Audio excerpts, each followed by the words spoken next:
hello छात्र छात्रीসকল তোমালোকৰ কি খবৰ যিসকল ছাত্ৰ ছাত্ৰীয়ে নাৰ্সিংৰ এক্সাম দিলা পাস কৰাৰ কনফিডেন্সটো কম আছে আৰু যিসকল ছাত্ৰ ছাত্ৰীয়ে দিয়া নাই সেইসকল ছাত্ৰ ছাত্ৰী এতিয়া কি কৰিবা বুলি যিসকলে ভিডিও সাৰ্চ কৰি আছে বা ভাবি আছে সেইসকলৰ কাৰণে আজিৰ এই বিশেষ ভিডিওটো ঠিক আছে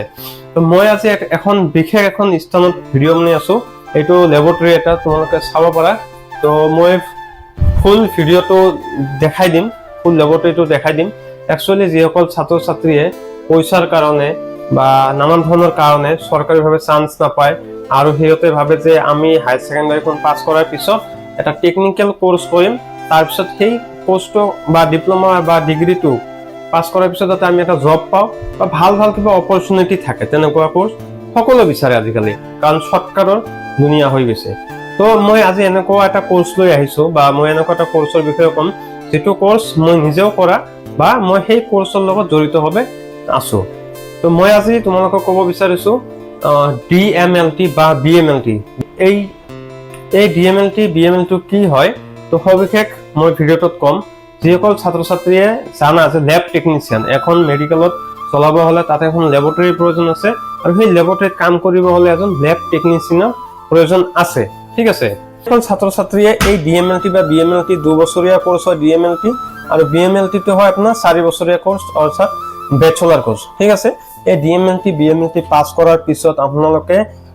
100% জব পাব কিয়নো আজিকালি বেমাৰৰ সংখ্যা বাঢ়ি গৈছে মেডিকেল প্ৰাইভেট তাৰপিছত নানান ধৰণৰ ঠাইত এইবিলাকৰ কাৰণে ভাল এটা অপৰচুনিটি থাকে অন্যথা আপোনালোকে নিজে এখন এনেকুৱা পেথলজি ল্যাব অৰ্থাৎ যত ব্লাডৰ পৰীক্ষা ইউৰিনৰ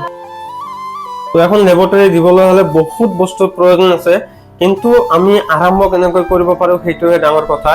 যাৰ বাজেটৰ ওপৰত এইবিলাক বস্তু ডিপেন্ড কৰে ঠিক আছে তো প্ৰথমতে আমি যেটো মই ল্যাবৰেটৰীত আছো ইয়াতে সকলো ধৰণৰ পৰীক্ষা নিৰীক্ষা কৰা হয় আপোনালোকে যদি গোৱালপাৰাৰ কোনোবা হয় তো ইয়াতে আহিব পাৰে ভিজিট কৰিব পাৰে চাব পাৰে বা তেনেকুৱা ধৰণৰ পৰীক্ষা নিৰীক্ষা থাকিলে আপোনালোকে কৰিব পাৰে তলত মই নম্বৰটো দি দিম ডেসক্ৰিপচনত যদি এনেকুৱা হোম কালেকচনৰ কাৰবা কৰিব লগা দৰকাৰ হয় ঘৰৰ পৰা স্যাম্পল আনো ব্যৱস্থা এখন ল্যাবৰেটৰী ৰাখিছে ঠিক আছে এইবিলাক সকলোখিনি ফুললি অটোমেটিক মেচিন হয় তো আপোনালোকে ডিপ্লোমা বা ব্যাচেলার ডিগ্রি ডিএমএলটি বা বিএমএলটি পাস কৰাৰ পিছত এনেকুৱা এখন ল্যাবৰেটৰী দিব পাৰে আৰু আপোনালোকৰ মাহে ভাল এটা পইচা ইনকাম কৰিব পাৰে কোনোবা যদি এডমিশন ল'ব বিচাৰা দেন তলৰ নম্বৰত কন্টাক্ট কৰা কলেজৰ কৰ্তৃপক্ষৰ লগত কথা পাতা বা মোক কমেন্ট কৰিলে বা হোৱাটছএপ গ্ৰুপত মেছেজ কৰিলে মই সকলোখিনি ডিটেইলছ দি দিম থ্যাংক ইউ বাই বাই